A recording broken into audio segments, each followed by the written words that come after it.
welcome back to Just Another Football Podcast. Don't worry, Harry is going to be here. He's not escaped discussion of the absolute domination of Arsenal by the hands of Man City, which, unfortunately, if you know me, you know I want Arsenal to win the league. But Fergal's here. After a month, we're on the 1st of May, the date of recording. After a month, that saw Chelsea score one goal. The goal of the month, and the worst goal of the month, and the best, I don't know, home goal, and everything else that this goal could possibly be rewarded is the Gallagher goal that came off a massive deflection that would have in no way been a goal. It might as well be an own goal. Yeah. And there is a game against Arsenal tomorrow. And just to update you on things in terms of where the league is concerned, you have not officially confirmed. I think it's fine, Ali. I think you summarised it perfectly. I think we can just move swiftly on to to the next section. Yeah, but you need to get points soon to guarantee Premier League safety, Fergal. So do you think that you have any chance tomorrow? When is the next point coming from? It doesn't really matter, Ali. We're 39 points. I think that's safe. Yeah, I know. I'm only joking. So it just literally does not matter. There you go. And you also have Everton and Leicester City, and that will move us on swiftly to the first big thing. And I think it's starting to crystallize who the three are going to go down are. The relegation battle that finally is seeing some sort of separation between the bottom and the not so bottom. And I think two of them are confirmed now. One of them is looking more and more certain to happen. It's like the opposite of the. Go on. He's good, but is he good? They're bad. But are they bad? Yeah. Everton play Leicester tonight. Leicester are going to win. So, cue the scoreline there. I might be wrong, but... Yeah, the listeners will have known, but whenever this comes out... Exactly. They play in 2.5 hours' time. Roughly. Yeah. I mean, it's massive. I feel like... How many games are left? 5 games left, so 4 after this one. Yep. I feel like this result... It might be a bit hyperbolic to say this, considering that just one win is huge at this stage of the season. Yeah. But I feel like if the team loses tonight, I feel like that's them relegated between Everton and Leicester.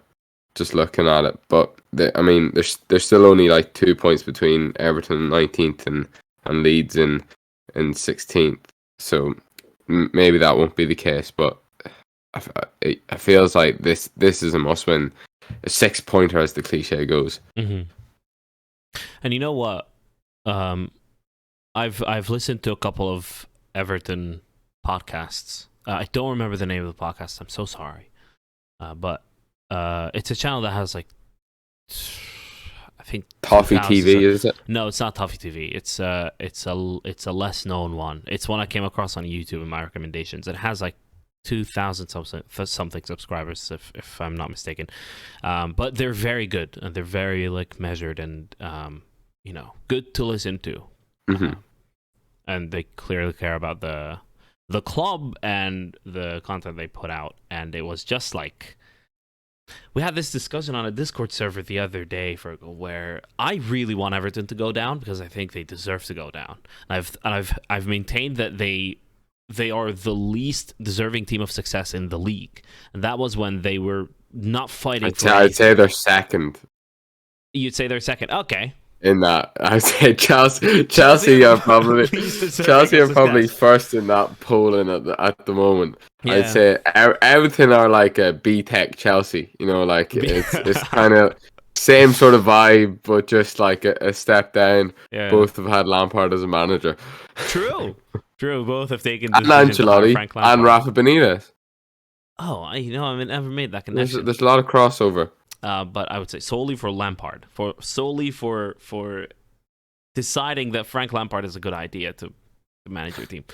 But anyway, regardless, just the tone of this time versus this time last season is completely different, because the last season it was, yeah, we are about to go down, aren't we? But like they still clearly care, and Yeah. you know, they're fighting for everything, and the ground would be full, and they stay until the last minute. Even if they lose heavy, they're still supporting and like pushing their team on, and they know it's the board's fault and everything. But the team had fight. Richarlison was scoring Richarlison, more on that later, scoring goals, and those last minute winners. Iwobi, I remember scoring a last minute winner late in the season last season, and there was like an excitement about the run in and what Everton can do with it in the circumstances. This time, the feeling it very much is that we're, even if they manage to stay in the league by some sort of miracle, according to them, like they think it's all done. But even if they stay, it's the feeling around it is not going to be the same. The feeling is going to be that they could have been a lot better. Like the players themselves could have given more. The managerial choices are a direct result of that failure. And even staying up in these current circumstances would be failure, because they've had to go through this again. And that is like the pervasive, I suppose, feeling is that even if we say it's not good enough. Like the disconnect starting to get bigger and bigger. One of them was saying how his dad has been a season ticket holder for 50 years or whatever, and that was the first time against Newcastle. The first time he went out early, left the stadium early. Yeah. I think that gives you some sort of indication of where the club are at the moment. They hold my second spot for relegation, Fergal. Everton are done. Everton are down and out. I would agree that with you, Ali. However, I'm after looking at their fixtures. So they got Leicester City tonight. The listeners, will either be laughing at me talking about this, or they'll be saying, "Oh, Fergal's got a point." Either one. But Leicester tonight, points available there. Then they've got Brighton, Man City. So I'd expect 0. Their last 2 games are Wolves and Bournemouth. I think they're the most ideal games. Are games that teams that were maybe worried about relegation, but then have secured safety in the last 2 games. They're not playing for anything. If Everton really wanted the trifecta there, they would be playing Chelsea. But yeah, I think Wolves away and Bournemouth, I feel like they could be on the beach. Especially Bournemouth on the last day of the season. I can imagine that it depends how motivated the players are, but my thoughts would be that's actually quite a nice fixture to have. And Wolves is definitely, I think they're, after that performance this weekend, I think their team you can pick up points against. Perhaps if Nathan Collins starts, that might not be the case. But yeah, it's not like if they got 6 points in the last 2 games, I think that would probably get them safety. I'm just bringing up Leicester's fixtures. Then Leicester have a much harder run in, I think. Just looking at them. So Everton tonight, Fulham. Depends what Fulham are like. Maybe they might ease off, but they gave Man City a really good game, so I wouldn't suggest that isn't the case. Liverpool, Newcastle, and West Ham, who've come into form, and maybe on the last day of the season they might not be playing for anything, but I feel like their expectations were higher going into the season, so they might be playing for a bit more personal pride. And Declan Rice probably be playing his last game for West Ham, so he'll probably want to give a good performance, that sort of thing. All those factors. So I think that's a tougher run in to compare to Everton, and it might be the difference. The problem is, Fergal, that the fact that you say if Everton get 6 points out of the last 2 games, that is one of the biggest ifs all season. Mm-hmm. I think they lose to Leicester tonight, and if they lose to Leicester tonight, it's done, right? Because the next 2 are losses, and in that time, I can see Leicester pulling a point out of Fulham, for example. But even if not, like even if both keep losing, Everton are gonna stay below Fulham, and then you have Forest. Forest have 4 games to go. Southampton, they win that, so that pulls them clear of Everton too. You see, the problem with Everton is that I see them losing the next 3 games tonight and the other 2, and then just not they won't have the ability then to catch up anytime soon. Even if the last game is winnable, I don't think Wolves is particularly winnable for Everton. But even if the Bournemouth game is, it will be a little bit too little, too late. I also think Leeds are in a massive bit of trouble. I'm just looking at the fixtures. The fixtures of Man City, Newcastle are the next 2. Tottenham are in there last. West Ham might confirm, Premier League security on the 21st, the penultimate game week. Yeah. 21st, or the West Ham as well. West Ham away. Yeah. Tottenham at home looks like the most likely points or most likely win. Exactly. Especially last day. Tottenham on last day of the season. If my memory serves me correct, anything can happen with Tottenham on the last day of the season. Anything can happen at the moment with Tottenham. 5-1. Newcastle 5-1 was one of these, right? Yeah. Yeah, I feel like it's a bit mad with Spurs last day of the season. So yeah, that's potential but it's really, really tough, and it is, isn't it? They really don't look good. Like the fact they've got beaten 4-1 by Bournemouth there is dreadful. That just makes me think that they can concede any number of goals to anyone. They conceded a record number of goals in a month. This month, in April. So I have no reason to think that Leeds are going to survive either. If Leicester win, they go above Leeds. And it's the same point with Everton. Like, neither Everton nor Leeds would have the capability to close any sort of gap. Because the points I don't know where they come from before the last game week. I think my final pick, the 2 original ones, I had Everton and Southampton down. Not from like the preseason preview, but around like mid-season. Everton and Southampton, and Leeds. Unfortunately, Leeds. I'd hate to see Leeds go down. You know that. You know what? I do like Leeds, but because my dad supports them. But yeah, I feel like they've went away from their principles. Under Bielsa, that got them. They got them so far, and I feel like. Once you do that, and also their signings just haven't been great. There's just less of an idea of what they're doing. It would seem, and it's cost them. They're like that Jorginho Rutter or whatever way you pronounce it. I was never like entirely sure what the point is, because they're struggling for goals, and he's someone that scored like 2 goals and 1 goal the last 2 seasons. The idea of a pressing forward is okay, and someone that can take hold of the ball a bit, but he doesn't score.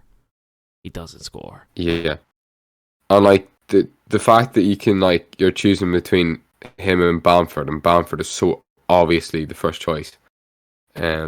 For when you need goals, it's not a great position to be in at all. Absolutely. I looking at their fixtures, I think unless something dramatic changes, Leeds are down. You know what? I think they missed a chance with Weston McKennie to play him in the number 10. Someone who plays number 10, and can make runs into the box and just get his head on things, because Weston McKennie is very capable of that. They've tried to like spam crosses in it. Simply, well, Sinistera scored a header at the back post, like the cross of the season from Jack Harrison there. I think it was who was it against? Leicester, I think. But like they've tried that loads, and there just isn't the runners, except Bamford, who just isn't good enough. It's grim. I think it's Leeds, and I'm actually gonna. But after looking at the fixtures of the teams involved, I'm gonna back Everton to stay up. I think. No way. I could be a laughing stock whenever this comes out. Leicester 4, Everton 0. Like maybe. Yeah.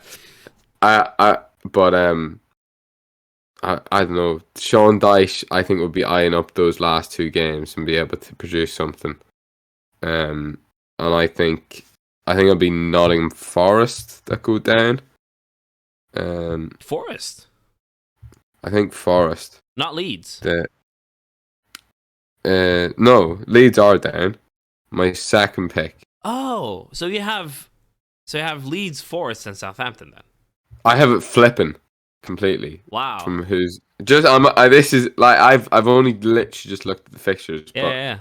I'm thinking Nottingham Forest, that Danilo fella who's been doing well for them, he looks good. Where did he come from? Somewhere. I think they'll they've got Southampton next, which like Southampton will still be fighting. I don't think that'll be an easy game. They should have enough to beat Southampton. They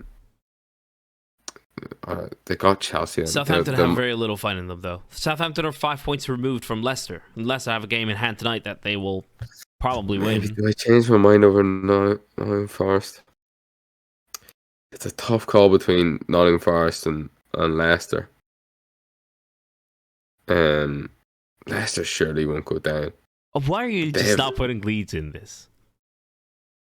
I no Leeds. I said Leeds, didn't I? No, you said Leeds were the first team I said they'd go down. You're just saying Everton are going to stay up. Everton are going to stay up. Damn. I think it's just something about like they've done it last season. It'd be the same sort of vibe again. I think they'll stay up, and it's for me it's Southampton, Leeds, and then either Nottingham Forest or Leicester City. I just can't see Leicester City going down, so automatically I'll go Forest. But it's tight. I think I don't know what the situation with Danilo and his injury, but he's gotten 2 goals 2 games, wasn't it? The last couple. Yeah. To lose him. I think so. In the last few games, if I'm just seeing here injury blow. How long is he out for? Set to miss the next 2 games. Southampton and Chelsea. So they're the most winnable. Too. Yeah. So I think that's massive for them to, although they've got a deep squad, but he seemed to be the player in form and getting goals for them, which is terrible to miss out. And also the way they lost the game at the weekend,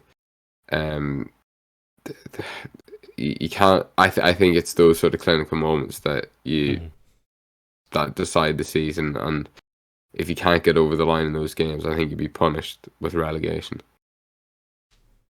So that's my bold prediction. I'm gonna look like a fool by the time this comes out, but we'll see. My prediction for tonight is like a 1-1 draw. For tonight. Yeah, I think a 0-0 or 1-1. I think it'd be so tight that neither team wants to lose it, and then as a result, nobody will. 3-0 Leicester. That's my prediction. We'll see if it's right or wrong. See who goes down and what the table looks after tonight. But Leicester drew with Leeds, like they did draw with Leeds, but away. You know what I mean? Yeah. They're playing against a worse team at home. Everton are worse than Leeds. There you go. That's another take there.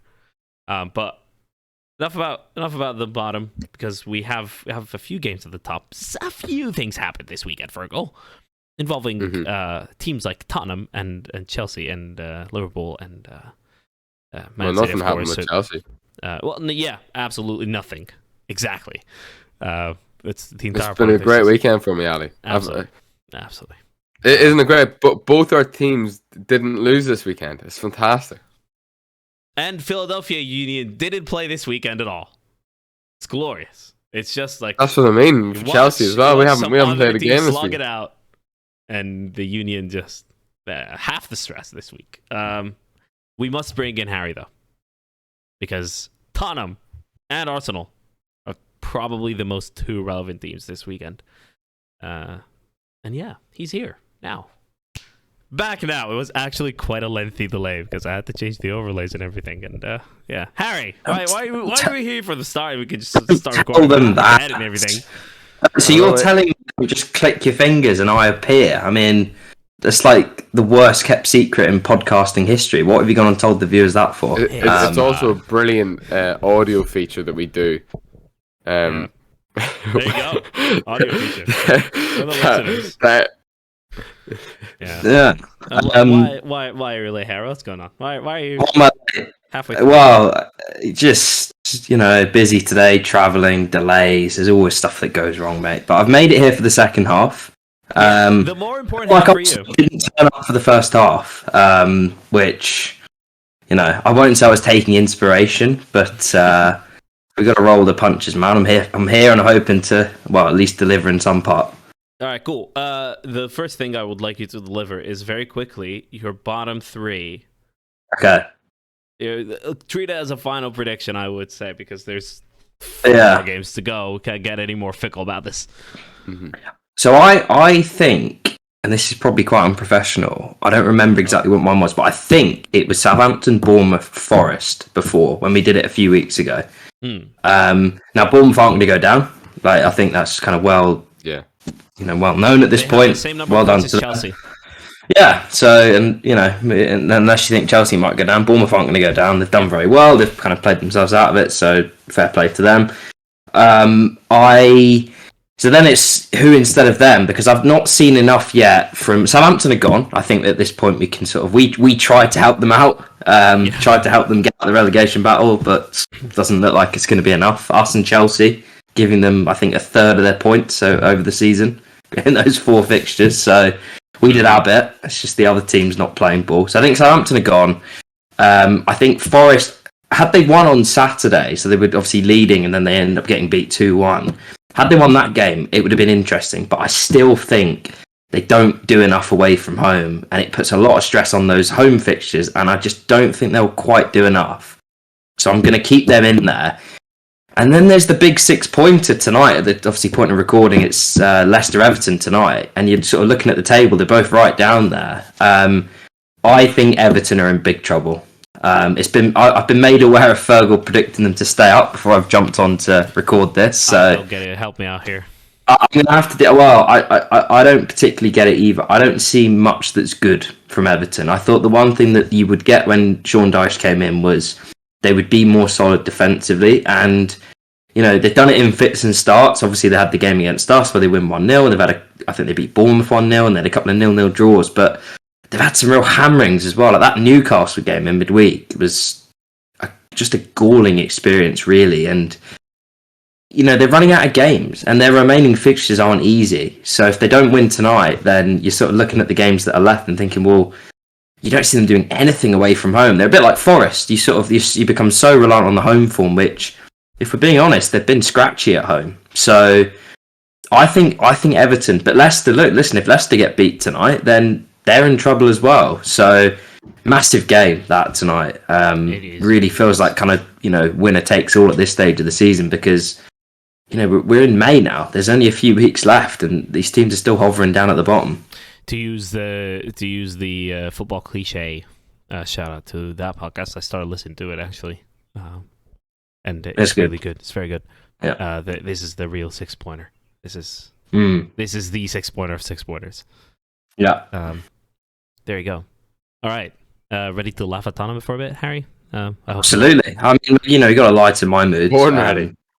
Yeah, oh, mate. Why do you think I was so keen to jump on at this point? Yeah, I think Gary Neville, I don't agree with often what he says, but he just summed it up perfectly in the commentary. Like, the most Spursy thing, or the most Tottenham Hotspur thing you will ever see. Like, 3-0 down in the game, getting it back to 3-3, and then pretty much losing it from kickoff after jubilant celebrations, making it 3-3. pigeons. Love and to- It's shirts so off. funny that like it was the Richarlison equalizer's first goal of the season.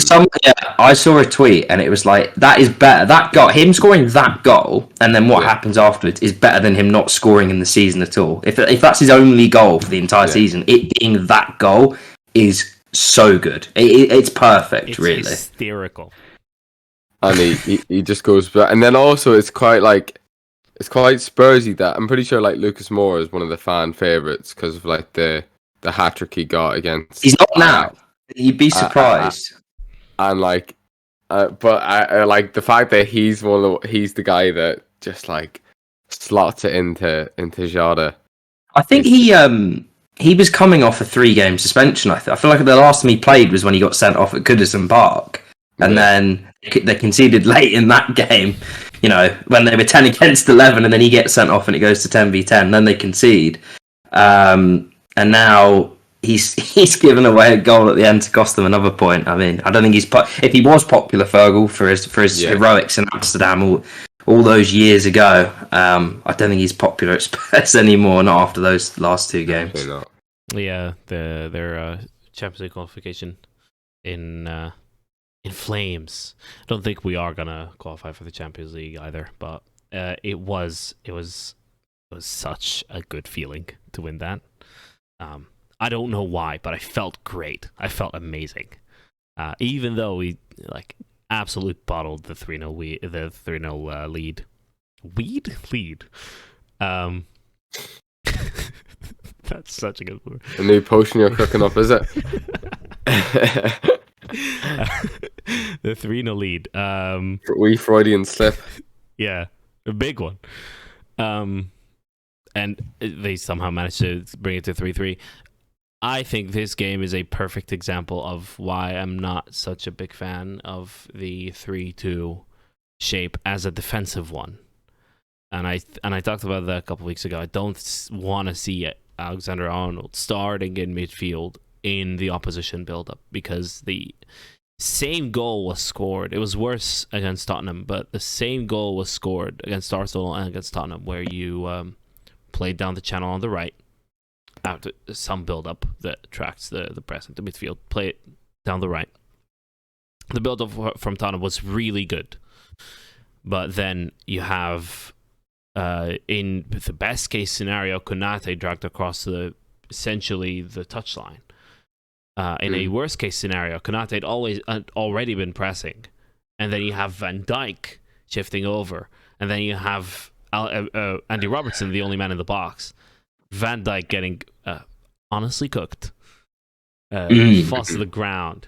The cross comes in, and Harry Kane has the freedom of the entire penalty box to score. But in a better case scenario, to go back to that, Gabriel Jesus' goal, Harry, for Arsenal against us in the Desmond. It's Konate who gets dragged across, and it's Van Dijk defending alone in the box, and Robertson's marking someone else, and I don't think defensively it's very easily exposed once you get the right pattern of build-up to get one of those Liverpool defenders exposed against a winger, which is easy because there's nobody else defending the right-hand side entirely. Is the build-up working? Yes, clearly. Again, in that same game against Arsenal, Salah had a record number of shots in a game. Like that's significant. I think Trent held some record of chances created for Liverpool in the similar position, a similar role. But he's clearly been better and more productive. But I don't see why we're staying with that in defending. Like, go back to it doesn't quite work whenever you've got like a player like Robertson at left back either. Yeah, Like who you does gotta have a like big go left forward. back. It would make more sense Yeah. if it was like An it's Ake just- figure. yeah, or like if you need another centre back type there. Yeah, we do it with White. He sits, deeper, Yeah. and it's sort of you can have a 3 and a 2 or a 2 and a 3, but it's more conservative. They said that yesterday on the coverage. It was like you sort of have two fullbacks that essentially just bomb on, and I think if you're playing the sort of system you're describing there, you need one of them to be more conservative in their positioning. If they both fly forwards, then it can get ugly down the flanks, as you've already said. I just wonder if the solution, especially for Liverpool going forward, is like if Trent is just permanently moved and plays midfield, like if he just transitions into it, because like it would solve their issue of like needing like so many midfielders in the summer, and then I know Joe Gomez at right back to give that balance. Then you have a nice back three and Robertson is that what's the term, elbow fullback. So yeah, I think maybe getting a right back might be easier than getting a like a high quality centre mid. I think I was on the fence about Trent moving into midfield, but like in points in the game, he's popping up in the left hand channel and looks comfortable there. I think you just have to let him off the leash now and just forget about the right back position for him. I think he can still play there, but tactically a lot would need to change for this Liverpool team for that to suit. True. But yeah, that's I do have a grip with it still. I don't know. I just feel like it's really easy to get past, and if we are going to persist with that as a role that Alexander-Arnold that fits Alexander-Arnold and fits our build-up overall, because he is our most creative player, then two things should happen: get a left back and get a fullback. Get a left back and get a center back. That fit that kind of thing. At least if he's had a really mobile to... defensive midfielder as well, that would probably help. Yeah, true. Yeah, like Fabinho in his heyday probably would have covered the ground perfectly, but he's just not what he once was. Yeah, that's true as well. I'm hoping for a complete midfield overhaul anyways. Manuel Ugarte, Ibrahim Sangare, Manu Kone, Alexis McAllister. Obviously we're getting probably one of those four, but whatever. What else did I want to talk about? Salah's penalty technique change is a little thing that I noticed. Not on my own, it's just watching the Announce Studio pointed it out, is that in the last two penalties, and that has been his penalty taking technique, where he takes 3 steps to the right and then runs up to it. And then now he just ran up to it like straight away. So that might have been something he worked on and scored that penalty. A couple. Yeah. He missed a couple. Yeah, missed a couple with that old technique of taking 3 steps to the right and then hitting it. Then he runs up to it very straight line and just scores. Like no steps to the side or anything. Curtis Jones's role was interesting. He's a bit limited as a footballer, but him and Diaz were essentially doing the, I don't know, Henderson in his heyday and Salah on the right in our title winning season, of one overlapping the other, and it ended up with Curtis Jones's goal was a direct result of Luis Diaz being in the middle and Jones being just entirely free. Pedro Porro should have done a lot better of like recognizing who's behind him, but I don't think with any sort of role that we played on the left hand side originally, like we had the Jota was the left winger before, and Thiago was tasked with playing through walls to him. Whereas that is like entirely different. It's stretching the pitch and is exposing Pedro Porro's defensive weaknesses, and I think that was very smart and directly resulted in a goal, and we won the game 4-3. So it's good. But the game is tainted a bit for me.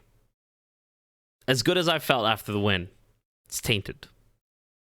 Because Jota should have been sent off. Skip, who played a massive role in the Harry Kane goal, should have been sent off before that. Tottenham should have a penalty. What else? Just like a comedy. Are you saying Skip's challenge was a straight red? Yeah, absolutely. I I know you were gonna say no. I know because I remember a similar sort of debate with a similar sort of challenge, and you were like, "It's not that." He far. gets the ball and it's not that high.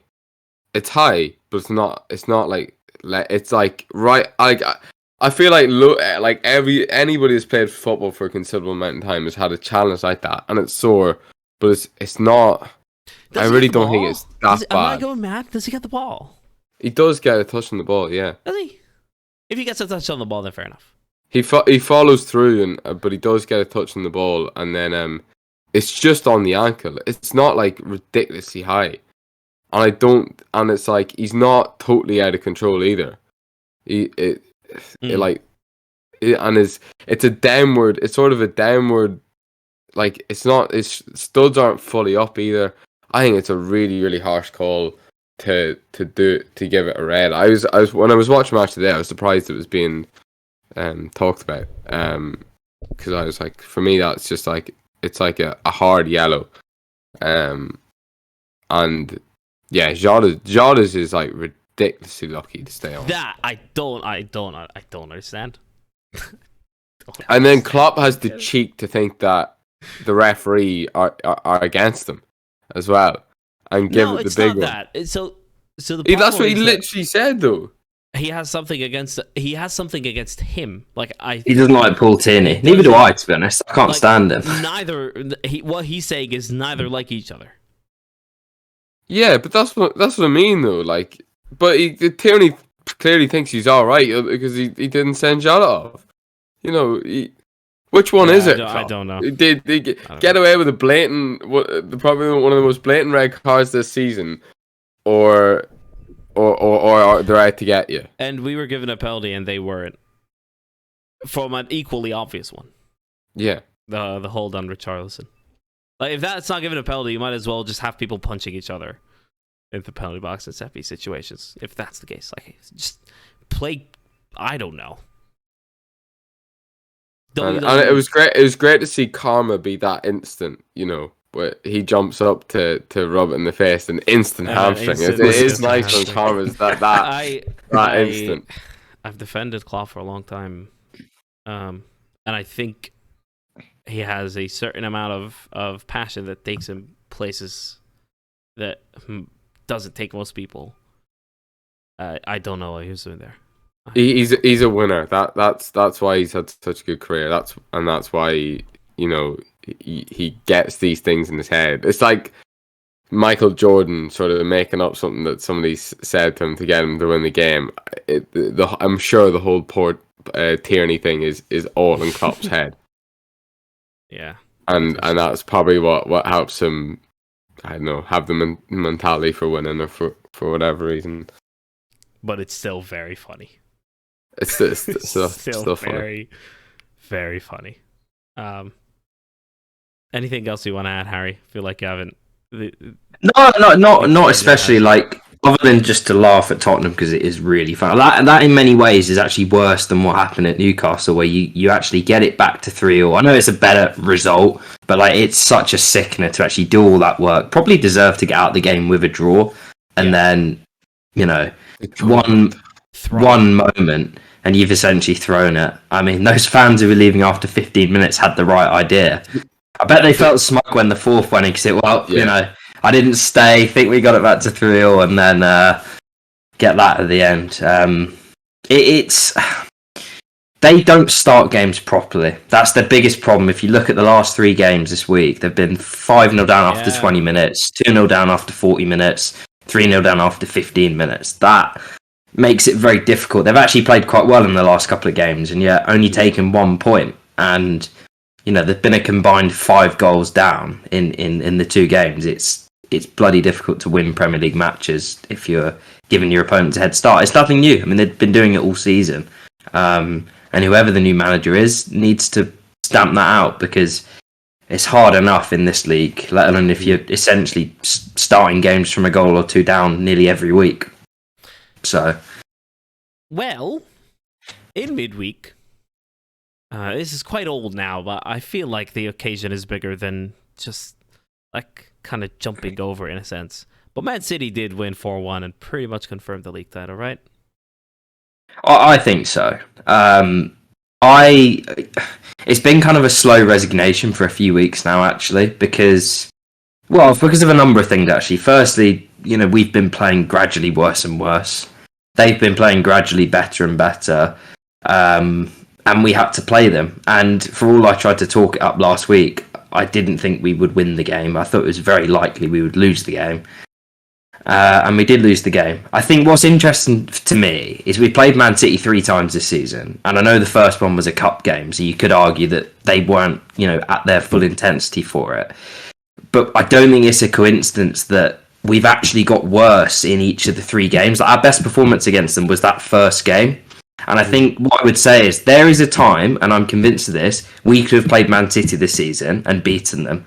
And there's a time they could have lost to us because they've got better in the last couple of months and we've got worse. Yeah. If you think of our best performances this season, barring maybe the Spurs win away, maybe the Fulham one, a lot of them came before the World Cup. I think we were at absolute peak before the World Cup. Yep. And it's not to make an excuse, it's just that's the way we've played across the season. Yep. Now, obviously, we were Premier League fixture conspiracy. Theory. It's more that our performances have dropped. Yeah. It's not because we've had harder games, because we had some hard games before the World Cup and we managed to win them. But we've had a couple of injuries. We haven't coped well with those. We don't have the squad at this point in time. But I just thought it was interesting. They've found something with their system, 100%, where they've essentially gone to 4 centre backs plus Rodri. They've made it a proper 5-5. It's 5 attacking players, 5 defensive players. And really, when I say 5 attacking players, it's 2, isn't it? It's Haaland and it's De Bruyne. Because you look at that game last Wednesday, everybody else was facilitating those 2. You had Grealish and Bernardo Silva essentially playing as wing-backs at times because it was entirely designed around stopping us playing through our wide areas. That's where we're at our best. What I'm really disappointed about tactically from our perspective is, if you asked anyone where are Man City best, you would say those 2 players. You would say their danger all comes from central, their wingers facilitate, their fullbacks facilitate, and it's all about getting it as quickly into De Bruyne and as quickly into Haaland as possible. I thought it was a really, really poor decision tactically to play the same system, which is what he did, and set up the same way with the same back 4 and 1 midfielder, and essentially say we're going to go man-to-man like we did in the FA Cup game and not protect against De Bruyne floating behind, Haaland coming to the ball, because they did the same thing in the league games, the previous league game where they beat us 3-1 at the Emirates. We had 65% of the ball, they mid-blocked us, they waited for us to make mistakes, they pounced, and when they got the ball, they were so direct. I think in that game, they played the most long balls they had under Pep Guardiola in any season. They were so direct into Haaland.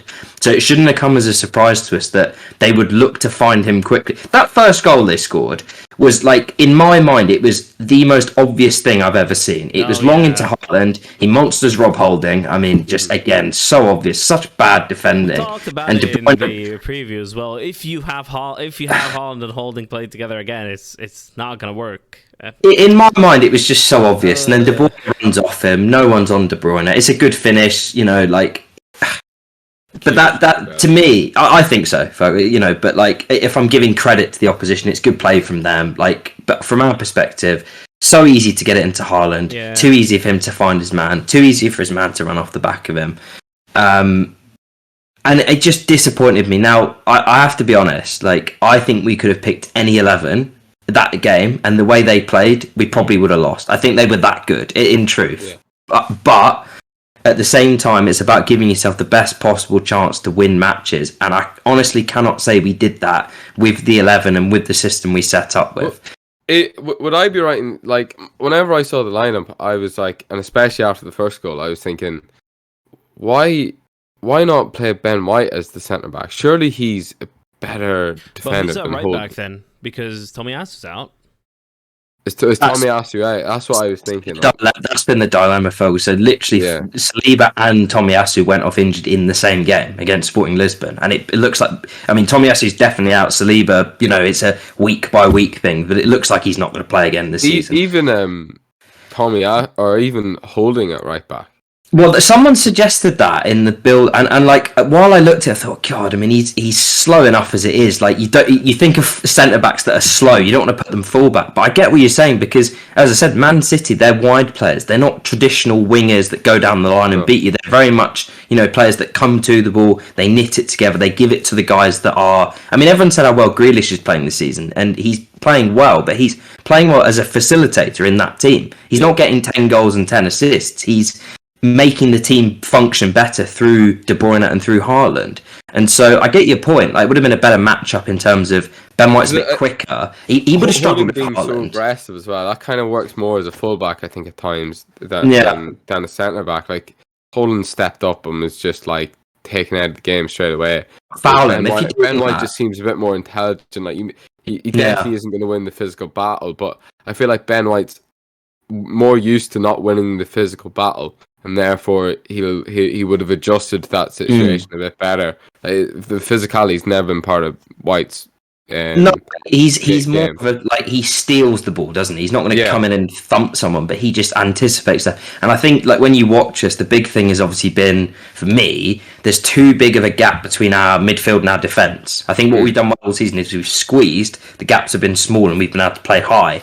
Holding doesn't do it, and it's hard because he just doesn't have the recovery speed to push high, and if he gets beat, he's not getting back. So in his head, he wants to be aggressive, but it's not in his nature to do it. He's always played as someone that will drop off and wants to head balls out of his own penalty area. He's not someone that wants to get on the halfway line and defend in big spaces. So it's just it's what's happened is he's, in my opinion, the worst backup we've got in our entire squad. If you went through position by position, he's the worst replacement that we've got. We've coped with other injuries at points, like whether it be Jesus, whether it be Partey, whether it be Zinchenko.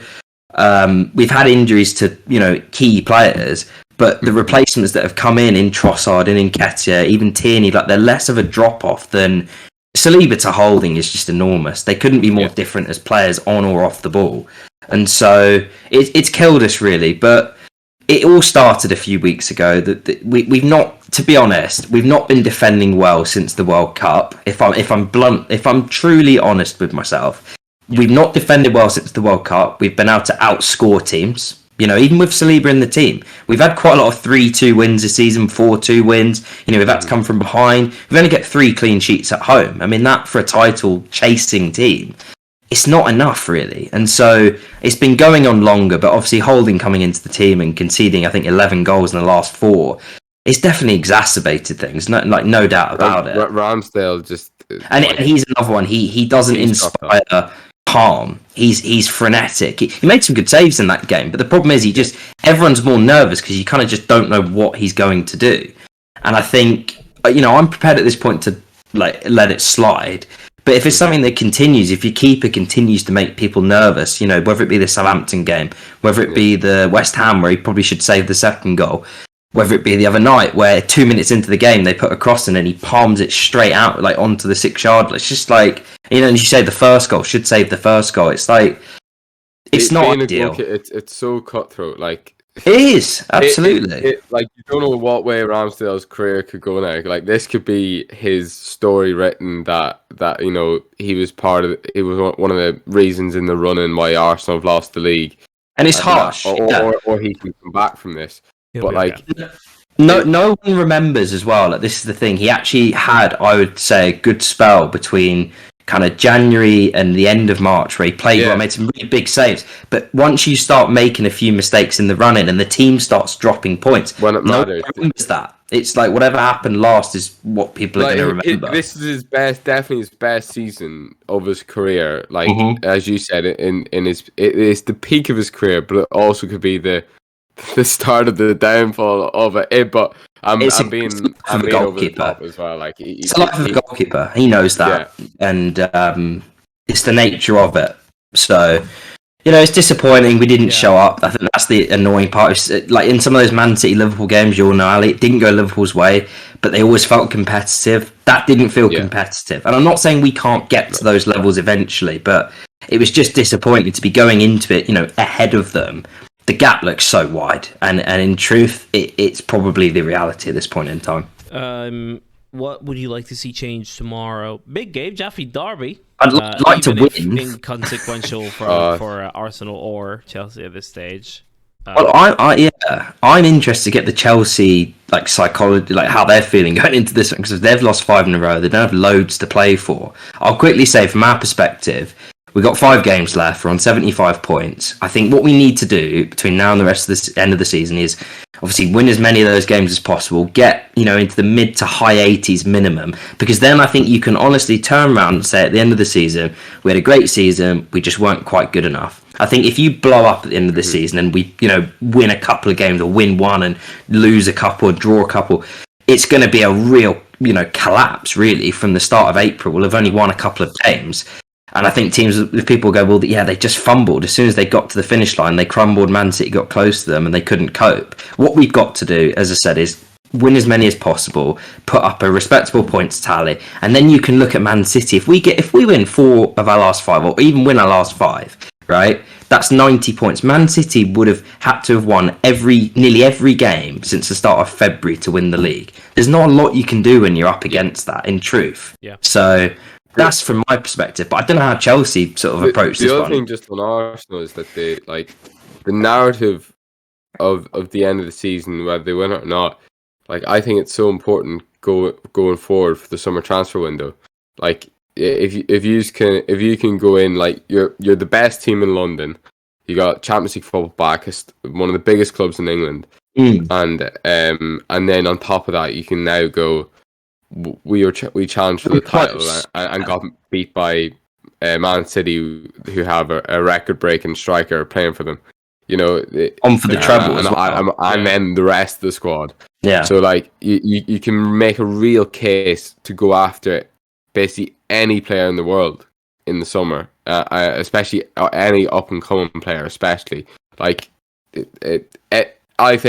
would be surprised if the likes of Bellingham would be turning their nose up at the thought of signing for Arsenal at the moment. No, it's just someone might outbid you, but we're attractive, as you say. If you finish the season well, you're in a position where you can reasonably say, we were close, and with you and a couple of other signings, we think we can get to that level. Whereas if you fall off a cliff from here and you're nowhere, you're 10 points behind, even though we were in a good position, it just becomes harder to make. It can feel more like a flash in the pan, whether rather than something building for the future. Yeah.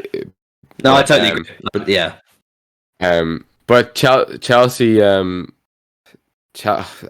just given up. It's just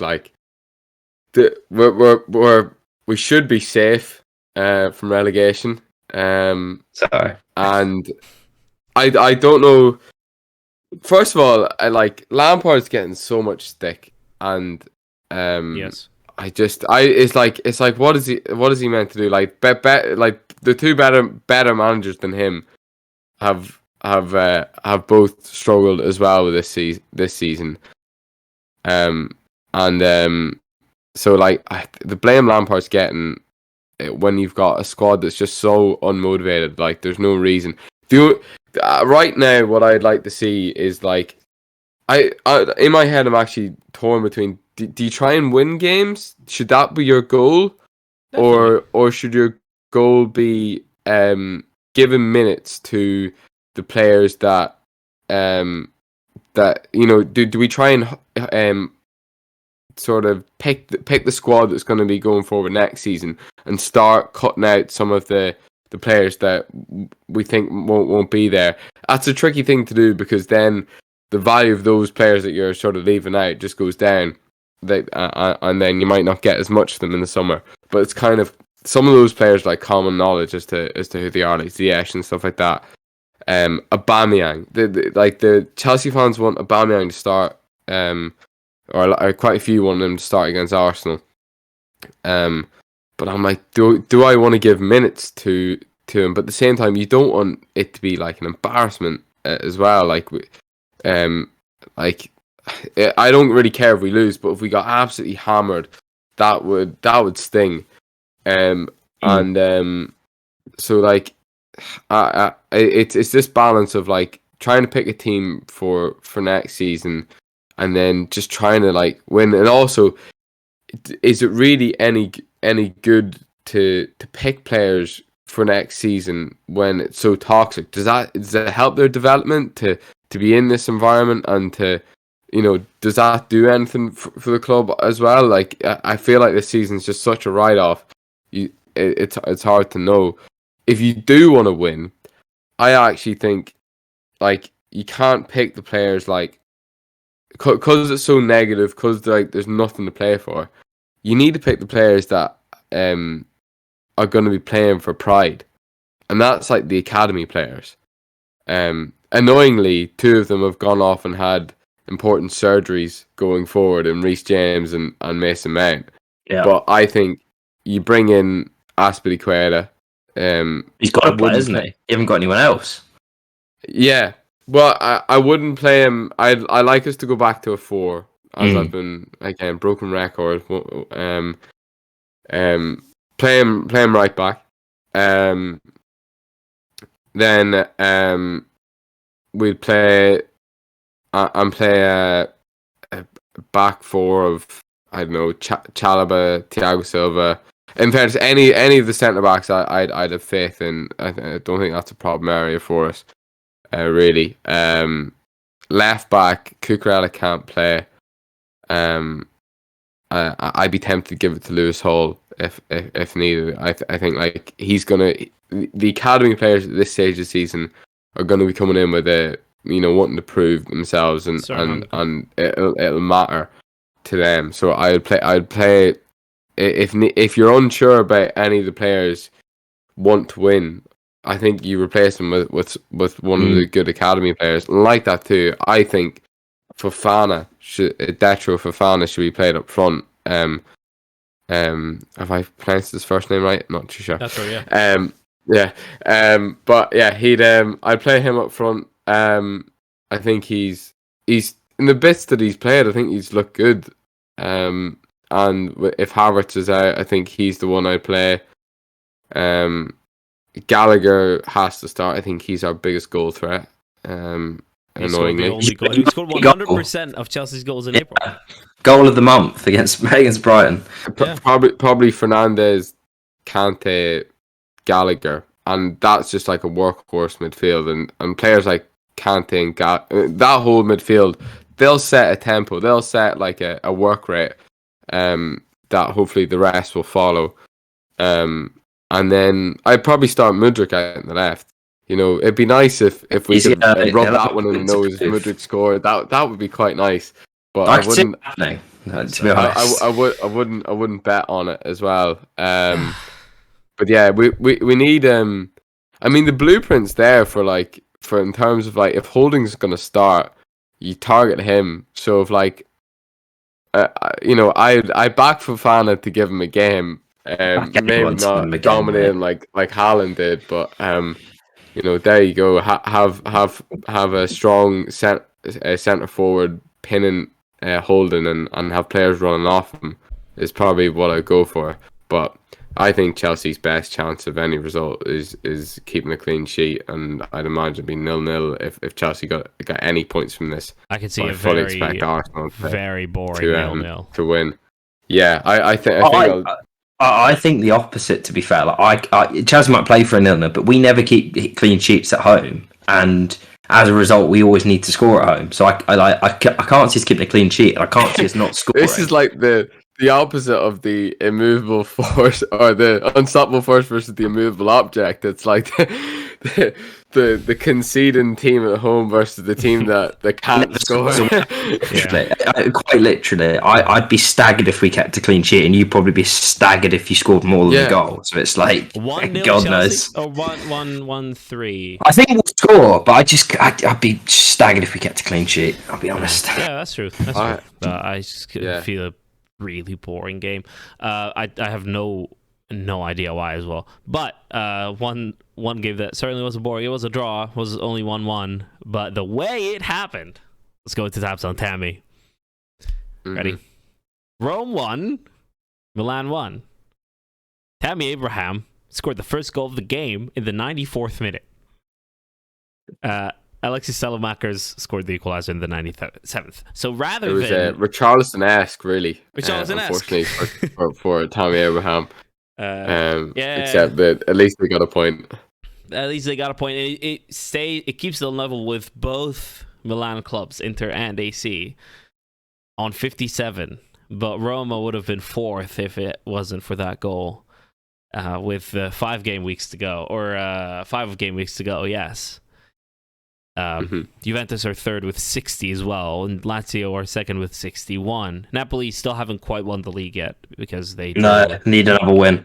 Yeah, they still need another win. I think they might be good with a draw, but they certainly needed to win and drew to Salernitana in the last minutes of the game as well. So that was an interesting week in Serie A.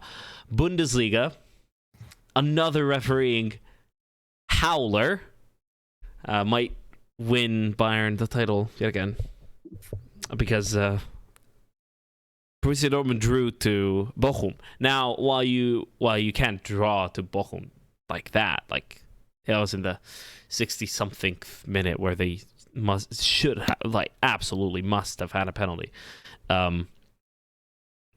It's kind of bad to be 1-1 in that situation against Bochum, but come on. 2-footed tackle, knee high, gets nothing of the ball, brings Karim Adeyemi down in the box. Not even a VAR review. And you know what the referee's reason was? It was that if the Borussia Dortmund players had protested more, I might have reviewed it. Now, we talk about player conduct around referees, right? So on the one hand, you don't want players to be screaming at referees, quite rightly. You don't want them to be abusing referees and screaming at their face and demanding them to review this. On the other, you want players to protest more so they can get sweet spot. obvious decision. Like, there has never been a more obvious penalty given or not all season anywhere that I've seen. That is a textbook penalty. Like, I can't find the words to describe how much of a penalty this is. It just is.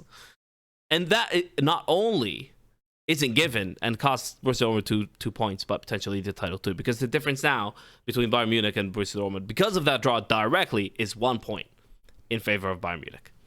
And it just, I fail to find the words for how much of a failure that is. Well, you said like the referee gave his reasoning. Where did that come from? Did the referee speak out in Germany, or? I think I read an article about it. I don't remember. I think it was ESPN. The referee basically gave an interview. Basically. Right. Yeah, that is mental, and it's one of the reasons why like I actually defend diving sometimes because. There you go. That's another. Yeah, like so many times that you'll see like a player carry on even though they've clearly been fouled, and the referee will never give it. And it's those sort of decisions that make players dive and then take it a step further and then like do complete simulation. But yeah, a lot of the times like it's because there is a bit of contact and like when you're like in a different sort of scenario, if you're running at full pace, the slightest clip of the heel can cause you to go down. It really doesn't take much for you to go down. Yeah, trip up. And so if you but that's honestly ridiculous, and VAR needs to be reviewed so badly. And I still think my suggestion of this having three sort of VAR officials, just and their only decision is it's not if it's clear and obvious. It's just, is it penalty? Is it not? Is it a foul? Is it not? Is it a red card? If it's not, whatever the decision is. Yeah. Just like yes or no. What's your opinion? If they all agree on it, then surely it was clear and obvious. Yep. And also, the VAR officials don't have to be referees. They are just watching a telly. They don't need to have all the other skills of being able to make decisions. They really need to know the rules, though. Like, they need to be trained. They need to know the rules, but every football fan can know the rules, Ali. Like, I guess. Almost literally, like anybody, they just need very logical thinkers. My take And like on this, people we'll with finish on common this, sense. sorry to go. We'll finish on this very quickly because time is running out. I need to go. Okay. I really sorry, Fergal. But my take on refereeing is that they all have to be have to have played football at least at youth level in a competitive sense. Yeah. For any official anywhere worldwide. So that's for all sports. So that's kind of my take on it. I think employing ex-pros as VAR officials would be really, a good first like, step. such a smart decision. Like, Yeah. like there's professional footballers that lower down the divisions that won't have had the opportunities after their career to make loads of money. Mm-hmm. So given like a steady job like being a VAR official, I'm sure lots of them would be quite happy to do that. Yeah, absolutely. Shorker King of the week. You already announced it. Oh yeah, I did. You already took the executive decision to announce it. So I have taken. It was not for time. The tweet said it could be, so I gave you guys a little chance. I'm not too sure if he is. Diego Jota. I think there's a better shout. Lucas Moura for me. Are we gonna want to give it that way this time? But well, the only thing is, that's just so the only protest I'll make is, I remember I was going to try and give it to Jota. He scored it a couple of weeks ago, but I googled his height and he was 5'10". Oh, so he's much taller. Oh no! He's one of those guys that like looks shorter than what he actually is. Oh. I think it's because he scores a lot of headers, and you think he really has no right to. But yeah, he's 5'10". Oh, no. Okay. So you might be overruled here, Ali. Julian Alvarez had a great game. Julian Alvarez, I didn't watch that game, so I have no clue. But I would be more than happy to give scored it a great to goal. Lucas Moura. It's got to be Lucas Moura. Yeah, let's do that. Done. Are we doing that though? I said it as a joke, but we have to be careful we that we don't ruin the reputation of this award. Some weeks it has to be this way, Fergal. Some weeks it has to be that way. I think we already started doing this with Todd Bowley's Short King of the Week. Whenever we gave it 2 weeks ago, a few weeks ago now, when Lampard got the job. Yeah, we've already brought it in to distribute. I think we should bring it out. That it's very worthy. We'll refresh it next year, perhaps next season. We'll start afresh. Yeah, we can give like certain percentages of awards of deserving and deserving. Both of them deserving, but one in a different way than the other. All right, thank you guys. I really have to go. Pleasure. Thanks for doing this, Harry. Thanks for jumping on straight off the airplane. Appreciate it. Absolutely. We'll see you after another very eventful week full of Premier League and stuff, and Jeffrey Derby. We're going to talk about that, and Napoli potentially winning the Serie A title this week. So, all right. Oh, and the Union potentially qualifying for the Champions League final. Let's go. There you go. See you tomorrow. Tomorrow? Next week. Cheers.